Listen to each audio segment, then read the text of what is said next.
औज़ुबिल्लाहिमिनश्शैतानिर्रजीम बिस्मिल्लाहिर्रहमानिर्रहीम। मैं हूं सिद्धार आमिर ज़ैर एडवोकेट और आप देख रहे हैं मेरा YouTube channel house of justice.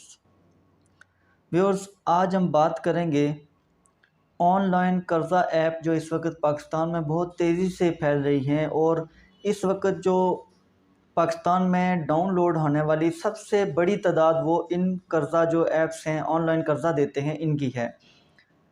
ये कर्ज़ा तो दे देते हैं लेकिन उसके बाद जिस तरीके से गरीब लोगों को फंसाया जाता है, उन्हें ब्लैकमेल किया जाता है, उस बारे में एक पर्सनल जो मेरा एक्सपीरियंस हुआ है एक क्लाइंट के साथ, तो वो भी मैं आपके साथ शेयर करूंगा। वीडियो में आगे चलने से पहले एक छोटी सी रिक्वेस्ट करता चलूँगा कि जिन भाइयों ने मेरा चैनल सब्सक्राइब नहीं किया या जो भाई मेरे चैनल पर नए हैं, उनसे रिक्वेस्ट है कि काइंडली मेरे चैनल हाउस ऑफ जस्टिस को सब्सक्राइब कर लें। तो व्यूअर्स, ऑनलाइन कर्ज़ा ऐप जो हैं वो इस वक्त पाकिस्तान में बहुत तेज़ी से फैल रही हैं। कोई पूछने वाला नहीं है कि ये रजिस्टर्ड हैं या नहीं हैं, और जिसकी मर्ज़ी है, जिसका दिल चाहता है, वो इस तरफ आ जाता है और गरीब और सादा लोगों को लूटना शुरू कर देता है। तो आज की वीडियो जो बनाने का मकसद वो बेसिकली यही है कि जो गरीब लोग, जो मजबूर लाचार लोग, जिनके पास और कोई रास्ता नहीं होता, तो किसी मजबूरी के तहत इन ऐप्स की तरफ चले जाते हैं, कर्ज़ा ले लेते हैं, तो उनको एजुकेट करना, उनको बताना कि ये आगे किस तरह आपको फंसा लेते हैं। इसलिए बेहतर है कि इन ऐप्स से कर्ज़ा लेने के बजाय अपने किसी दोस्त, अजीज़, रिश्तेदार से कर्ज़ा ले लें, ताकि इस तरह के जो मामलात हैं उनसे आप बच सकें। पहले मैं एक जो पर्सनल एक्सपीरियंस हुआ है वो शेयर करना चाहूँगा। मेरे पास आए एक क्लाइंट, तो उन्होंने मुझे बताया कि मैंने ये ऐप डाउनलोड की और मुझे बहुत इमरजेंसी में ज़रूरत थी 10,000 रुपये की। तो इस ऐप में लिखा हुआ था कि 10,000 से 50,000 तक कर्ज़ा फ़ौरी तौर पर आपको मिल जाएगा। तो वो कहते हैं कि चूँकि मुझे 10,000 की ज़रूरत थी, तो मैंने 10,000 कर्ज़ा अप्लाई कर दिया, लेकिन वो 1-2 दिन के बाद वो मेरा कर्ज़ा जो उसके लिए मैंने अप्लाई किया था वो रिजेक्ट हो गया। तो मैंने दोबारा कोशिश की, दूसरे दिन फिर मैंने अप्लाई कर दिया। तो एक दिन गुज़रने के बाद मेरी जो एप्लीकेशन थी वो अप्रूव हो गई, और अप्रूव होने के बाद मुझे 9,000 कर्ज़ा, उसमें से जो 10,000 मैंने अप्लाई किया था, तो उसमें से 9,000 कर्ज़ा मेरा अप्रूव हुआ कि आपको 9,000 कर्ज़ा मिलेगा। तो मैं खुश हो गया, चलें ठीक है, जो मेरी इस टाइम ज़रूरत है वो पूरी हो जाएगी। तो मैंने वो 9,000 कर्ज़ा लेने के लिए जब आगे प्रोसीजर उनका था वो सारा फ़ॉलो किया, तो जब मुझे पेमेंट होने लगी तो मुझे पेमेंट हुई 7,200। जो 9,000 मेरे नाम पर अप्रूव हुआ था, तो उसमें से भी 1,800 रुपये काट लिए गए। जब मैंने कॉल करके पूछा कि ये किस चीज़ के काटे गए हैं, तो मुझे बताया गया कि ये सर्विस चार्जेस और जो इंटरेस्ट रेट होता है 7 दिन के लिए जो आपने कर्ज़ा लिया है, तो उसका जो इंटरेस्ट है वो 1,800 रुपये बनता है, तो वो हमने एडवांस काट लिया है। इस तरह उस आदमी को 7,200 रुपये दिए गए और ये 7 दिन के लिए दिए गए। अब 7 दिन के बाद उसे बताया ये गया था कि 7 दिन के बाद वो इसको इंस्टॉलमेंट में पे करेगा, हज़ार रुपये करके वो पे करेगा।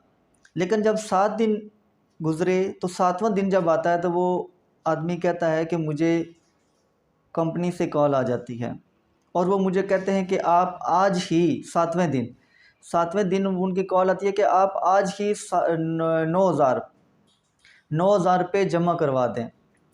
तो जिस पर मैंने कहा कि आपने तो मुझे उस टाइम जब मैंने कर्ज़ा लिया था तो आपने कहा था कि ये आप उसके बाद 7 दिन के बाद आप पे करेंगे और इंस्टॉलमेंट में करेंगे, वीकली इंस्टॉलमेंट होंगी। तो अब आप कह रहे हैं कि यकमुश्त आप 9,000 अदा करें और आज 7वां दिन है तो आज ही अदा करें। तो इस पर उन्होंने कहा नहीं, कंपनी की पॉलिसी यही है कि 7वें दिन अदा करना होता है और पूरी पेमेंट यकमुश्त अदा करनी होती है।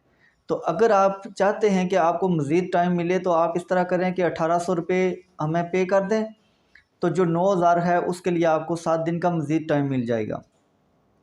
अब चूँकि उस बेचारे के पास पैसे नहीं थे तो उसने वो 1,800 रुपये किसी से मांग तांग के तो वो पेमेंट कर दी और उनसे 7 दिन का मज़ीद टाइम ले लिया कि जो बकिया 9,000 हैं वो मैं 7 दिन के बाद जमा करवा दूँगा।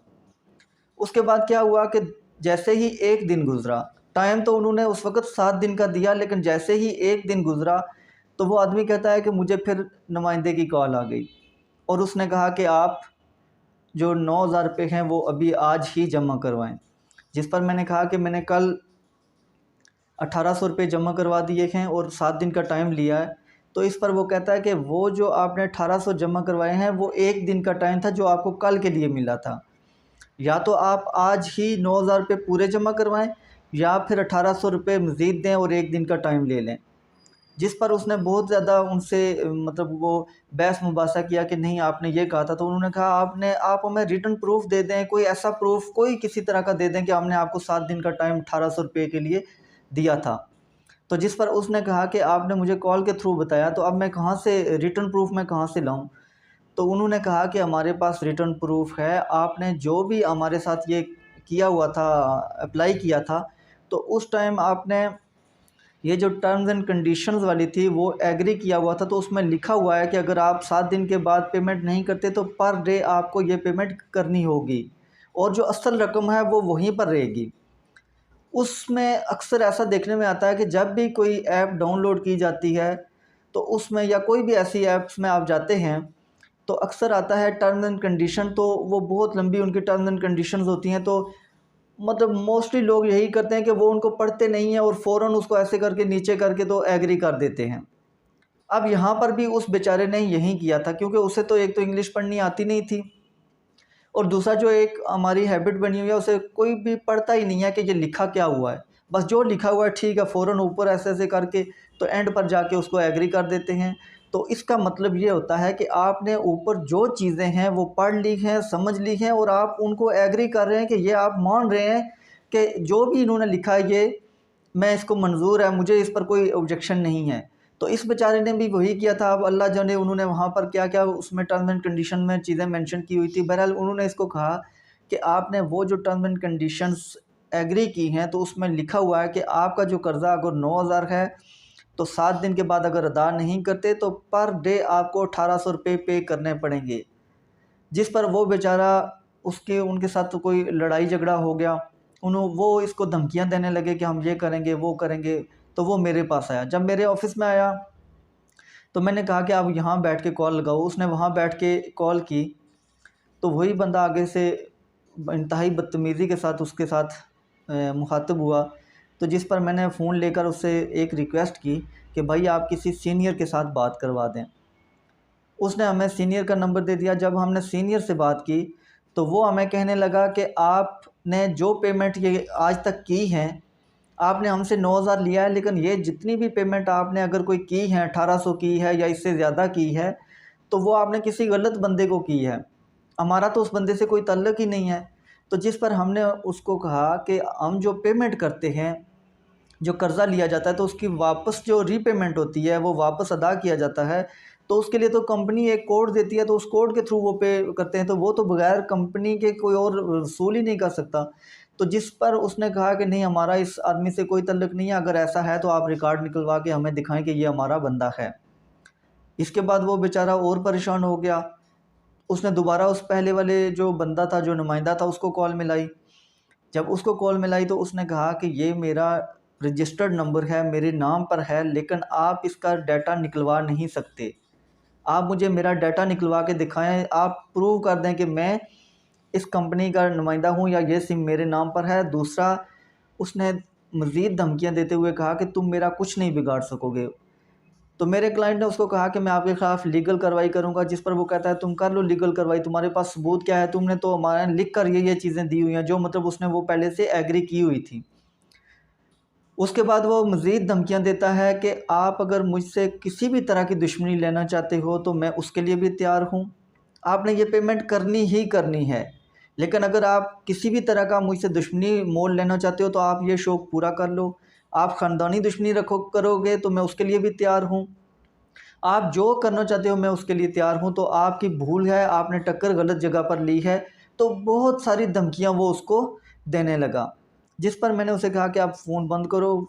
तो अब ये जो है ये मेरा पर्सनल एक एक्सपीरियंस था, जो मैंने ख़ुद उनकी बातें भी सुनी। तो इस तरह गरीब लोगों को फंसाया जाता है कि जिनके लिए अब कोई और रास्ता ही नहीं रहता और उनको धोखे से लूटा जाता है। दूसरा, एक मीडिया रिपोर्ट में मैंने एक चीज़ देखी थी कि एक आदमी ने कर्ज़ा लिया, उसने 27,000 का लिया था, 6 दिन का उसे टाइम दिया गया। ये कोई दूसरी ऐप थी, क्योंकि आजकल तो बहुत सारी ऐप्स हैं, तो ये मे भी कोई और ऐप हुई हो। तो उन्होंने 27,000 का इसे कर्जा दिया 6 दिन के लिए। तो दूसरे ही दिन उसे कॉल आ जाती है कि आप 34,200 रुपये जमा करवाओ।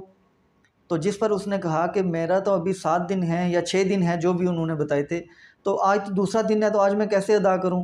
तो इस पर उसको ब्लैकमेल किया जाने लगा कि आप पर डे, उससे कुछ पेमेंट मांगी गई, 2,000 थी या 3,000 थी, कि पर डे आप इतनी पेमेंट करोगे तो आपको एक दिन का वो मज़ीद वक्त दिया जाएगा, और जितना आप वक्त लोगे तो पर डे आपको इतनी पेमेंट करनी पड़ेगी। और जो असल रकम है 34,000 रुपये, वो उसी जगह पर मौजूद है, वो आपने जब भी पेमेंट करनी है वो फुल करेंगे।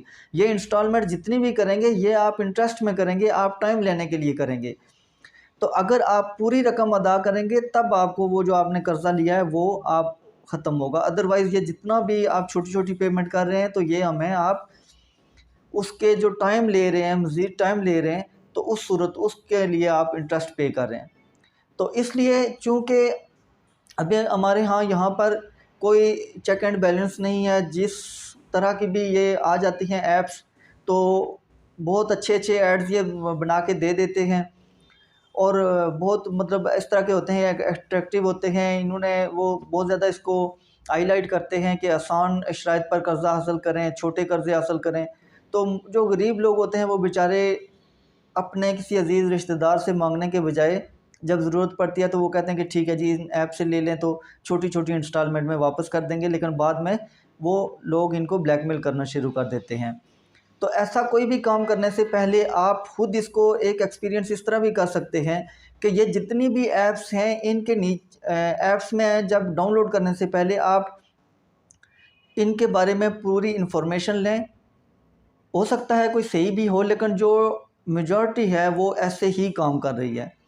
तो इनके बारे में आप किसी भी जगह से इन्फॉर्मेशन लें, लोगों से पूछें कि ये कैसे कारोबार कर रहे हैं। उसके अलावा जो इस तरह के एड्स इन्होंने दिए होते हैं, तो वहाँ कमेंट्स सेक्शन में जाके आप इनके बारे में जो कमेंट्स होते हैं वो पढ़ें, क्योंकि अक्सर वो लोग इनके उस ऐप्स वगैरह पर कमेंट्स करते हैं जिन्होंने खुद इस तरह का कोई फेस कर चुके होते हैं, तो वहाँ पर वो इनकी असलियत बताते हैं।